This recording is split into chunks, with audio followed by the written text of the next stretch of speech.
آپ نے یہ بات سنی ہوگی کہ ہمارے پاس زندگی بھی اللہ تعالیٰ کی امانت ہے. اس زندگی میں اللہ تعالیٰ نے جو بھی نعمتیں دی ہیں ہمیں، ہمارے آرگنز ہیں، ہماری پوری باڈی، ہمارے والدین، اولاد، ہر چیز اللہ تعالیٰ کی امانت ہے اور اس میں خیانت نہیں کرنی. یہ جو دنیا اللہ تعالیٰ نے ہمیں دی ہے یہ بھی ہمارے پاس امانت ہے. اور اللہ تعالیٰ نے جب دنیا بنائی تھی تو بڑی خوبصورت دنیا بنائی. اللہ تعالیٰ نے ہماری استھیٹکس کا خیال رکھا کیونکہ اللہ تعالیٰ جمیل ہے، جمال کو پسند کرتا. تو اللہ تعالیٰ نے بڑی ہرے بھرے جنگلات، رنگ برنگے خوبصورت پہاڑ، دریا، سمندر، صحرا اور وائلڈ اینیملز، اور اسی طرح سے اللہ تعالیٰ نے اس دنیا کو بڑا خوبصورت بنایا. اس میں کلین پیور ایئر تھی اور ہر طرح سے، یعنی آپ دیکھیں کہ ہمیں کائنات کے اندر کتنی پیاری کلر سکیمز نظر آتی ہیں. اس سے پتہ چلتا ہے کہ اللہ تعالیٰ نے دنیا کو کوئی بورنگ بنا کے نہیں بھیجا تھا بلکہ ہمارے لیے نفع مند اور خوبصورت بنا کے بھیجا تھا. آج بھی آپ دیکھیں کہ سب لوگ جب سوچتے ہیں کہ ہم نے ریکریشن کے لیے کہیں کوئی ٹرپ پلان کرنا ہے تو ہم ایسے ہی ایریاز کو پلان کرتے ہیں جہاں پہ نیچرل بیوٹی ہو، نیچر نظر آئے ہمیں زیادہ سے زیادہ. اب اس میں جو خیانت ہمارے اینڈ پہ ہو رہی ہے اس کو ضرور ہمیں توجہ کرنی چاہیے. آپ دیکھ رہے ہوں گے، آپ نے شاید خانپور ڈیم کی پکچرز دیکھی ہوں گے جس میں پانی کم ہو گیا اور ایک ہیٹ ویو اور ایکسٹریم ہیٹ جو چل رہی تھی، جو کہ الحمدللہ ابھی کچھ کم ہوئی اس کی وجہ سے، بارشوں کی وجہ سے. لیکن پانی کی کمی ڈفرینٹ جگہوں پہ آبزرو کی جا رہی ہے اور آپ دیکھیں واٹر ٹیبل ڈاؤن گیا ہے اور اس کے پیچھے بہت ساری ریزنز ہیں. جیسے ہم دیکھتے ہیں بارشوں کا کم ہونا اور پھر واٹر ریسورسز کا کم ہونا. ہمارے اعمال اس میں انوالو ہو سکتے ہیں. اعمال صرف وہی نہیں جیسے کہا جاتا ہے عام طور پہ کہ زکوٰۃ نہ دینا، اسی طرح سے چوری چکاری، ظلم و ستم، قتل عام ہونا، اور پھر اسی طرح سے زنا کا، فحاشی کا، بے حیائی کا عام ہونا اور انصاف نہ ہونا. یہ بہت سارے فیکٹرز ایسے تو جو اللہ تعالیٰ کی ناراضگی کا باعث بنتے ہیں، اور بارشیں نہ ہونا بھی اللہ تعالیٰ کی ایک طرح کی ناراضگی ہوتی ہے. لیکن اس کے علاوہ ہمارے کچھ اور اعمال ہیں جو کہ اس میں انوالو ہیں، کچھ اور فیکٹرز ہیں جن کو ہمیں ضرور نوٹس میں لانا چاہیے. اور میری خواہش ہے کہ اللہ کرے کہ اس کے حوالے سے بھی کوئی لاز بننے چاہیے. مثال کے طور پہ اگر ہم سٹارٹ کریں پہاڑوں سے، تو اللہ تعالیٰ نے پہاڑ اس لیے بنائے تاکہ وہ زمین کو لے کے، یعنی زمین ڈگمگا نہ جائے تو زمین کو سٹیبل کرنے کے لیے ایک میخ کی طرح، والجبال اوتادا، پہاڑوں کو میخ کی طرح زمین میں گاڑ دیا. اب اگر میں صرف اس ایریا کی بات کروں، یہاں پر خانپور سے لے کر بائی پاس ٹیکسلا اور پھر سنجانی اور پھر سنجانی سے اسلام آباد، اگر آپ دیکھیں تو کس طریقے سے پہاڑوں کو بالکل ختم کیا گیا. یعنی ہمیں چوک میں کھڑے ہو کے جو پس منظر میں پہاڑ نظر آتے تھے 10-15 سال پہلے، آج وہ پہاڑ بالکل صفاستی سے غائب ہو چکے ہیں. ان کی جگہ آپ کو بلڈنگز نظر آ رہی ہیں. آپ ٹیکسلا بائی پاس سے آگے اسلام آباد کی طرف جاتے تھے، سنجانی اور آگے تو آپ کو روڈ پہ پہاڑ نظر آتے تھے کسی دور میں، آج وہ بالکل ختم ہو چکے ہیں. آپ خانپور روڈ پہ سائڈ پہ جائیں گے تو آپ کو نظر آئے گا کہ جب آپ اگلی دفعہ وزٹ کریں گے تو آپ کو کچھ پہاڑ وہاں سے غائب نظر آئیں گے.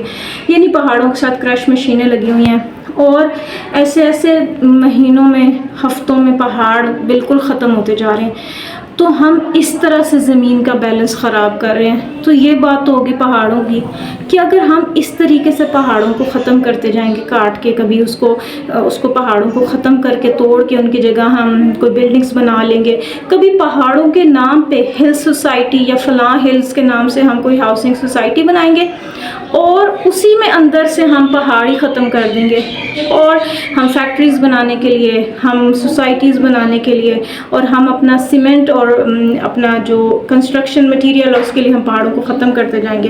تو سوچیں کہ زمین کا بیلنس کس طرح ختم ہوگا اور کیسے خراب ہو جائے گا بیلنس، اور زلزلے آنے کا چانس کتنا زیادہ بڑھ جائے گا. صرف پہاڑوں کی نہیں ہے، جنگلات کی بھی بات ہے، ایگریکلچرل لینڈ کی بھی بات ہے کہ اللہ تعالیٰ نے کتنا بڑا انعام دیا پاکستان کو کہ ہمیں ایک ایگریکلچرل لینڈ دی، فرٹائل لینڈ دی. ہم نے کیا کیا؟ ہم نے اس کو ختم کر کے اس کے اوپر مکان اور پلازاز بنا لیے. اب سوچیں کہ جب ہم یہ سوچتے ہیں کہ دجال آئے گا اور دنیا میں پیداوار یا بارشیں ختم ہو چکی ہوں گی اور اس کے پاس کھانا ہوگا، تو ہم نے اس راستے پہ قدم تو رکھ دیا نا.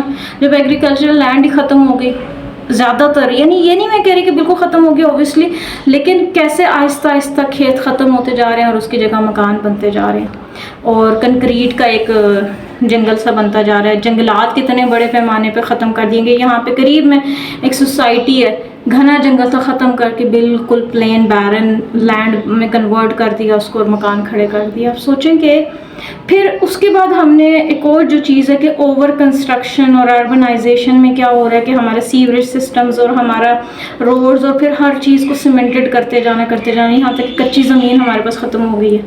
اب جب کچی زمین ہی ختم ہوگی, جب بارش اللہ تعالیٰ بھیجیں گے وہ زمین میں سیپ ان نہیں کرے گی تو زمین کے اندر سے واٹر ٹیبل کیسے ریز کرے گا؟ پھر گراؤنڈ واٹر ختم ہوگا تو پھر ہم پانی کہاں سے لائیں گے؟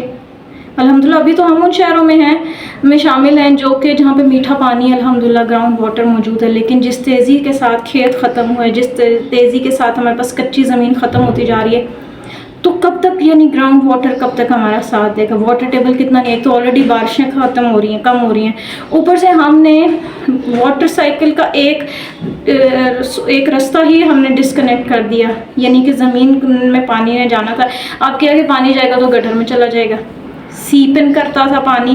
اور جو ہمارے پاس نہریں ہیں, چھوٹی چھوٹی نہریں, ان کے اندر سیوریج کے پائپ ڈال دیے, وہی پانی جب کھیتوں میں جا رہا ہے تو ہماری ہیلتھ بھی ڈسٹروائے ہو رہی ہے. ہم نے روڈ ایکسٹینڈ کیے اور ہتاڑ سے ٹیکسلا چوک تک آپ کو ایک درخت اب نظر نہیں آئے گا جہاں پہ اتنے پرانے درخت تھے. اور اس پر ستم یہ ہے کہ روڈ ایکسٹینشن کے بعد سائڈس پہ کچی جگہ بھی نہیں ہے کہ ہم وہاں پہ پلانٹیشن کر سکیں.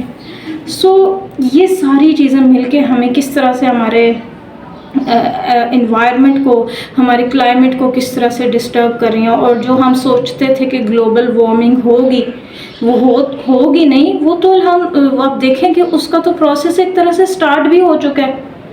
اور جس طریقے سے ہمارے شفٹ ہو رہا ہے ویدر اور سیزنل جو چینجز ہیں وہ کس طریقے سے شفٹ ہوتے جا رہے ہیں, تم سوچیں کہ آخر ہم اللہ تعالیٰ کی دی ہوئی امانتوں کے ساتھ کیا کر رہے ہیں. پھر آپ یہ دیکھیں کہ ہم نے جب جنگل ختم کیے, ہم نے اس طریقے سے جانوروں کے رہنے کی جگہ ان کے ہیبیٹیٹس ختم کر دیے, یعنی ہم نے ایک اللہ کی مخلوق سے ان کے گھر بھی چھین لیے.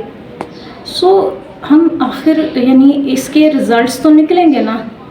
کہیں پر آپ دیکھیں کہ ہماری ایئر کلین نہیں ہے, گراؤنڈ واٹر ختم ہو رہا ہے, رین واٹر, بارشیں کم ہو رہی ہیں, اور ہم مسلسل یہ پروسیس آگے کو چل رہا ہے, اور اس کو روکنے والا کوئی بھی نہیں ہے جو یہ کرے کہ ہم پہاڑوں کو توڑنا, کاٹنا, اور پھر ہم جنگلات کو ختم کرنا اور کھیتوں کو ختم کرنا, اس سلسلے کو ہم کسی بھی طریقے سے روک سکیں.